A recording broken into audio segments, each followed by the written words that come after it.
Good morning, Biscuit! Nire-regla na siya. Yun eh. Yun eh.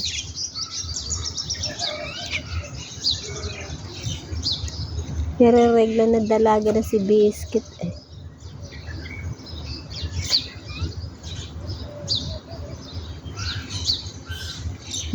Kunti lang naman.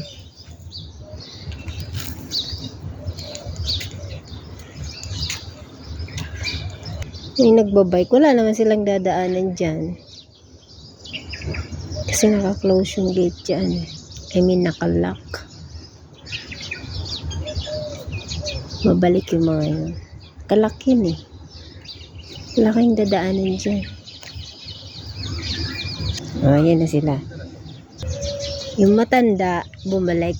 Yung bata, hindi. Dumaan siya dyan. Sa butas na yan. Nagkasya yung bike niya dyan kasi maliit. Sa matanda, malaki kasi eh. Kung bakit kasi nilalak yung gate, eh yung iba naman na villa, lusutan naman. Kasi nga pala, hindi naman siya makakapasok sa loob. Pagka nakapasok dito yung tao, hindi naman makakapasok sa loob ng villa. Kasi dito sa gate na to, nakalak naman. Nandiyan. Kumaintindihan. Ambot. Yan dyan. Nakalak naman siya. So, what's the purpose of that gate? If it's locked.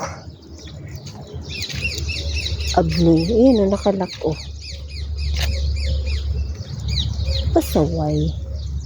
Saway no, Biscuit. Instead na makakapag-shortcut tayo. Meron yan sa bahay. Pero lagi siyang ano ba yun, nadadapa. Kasi nagpo-football ang aking alaga. So lagi siyang natatamaan ng bola. Kaya hindi siya nag-grow. Ay, uwi na kami. Good morning everyone and happy weekend. Bilis ng panahon. Weekend na, tapos tomorrow it's end of the month. Ay, grabe. Salary day. Thank you for watching po. Bye.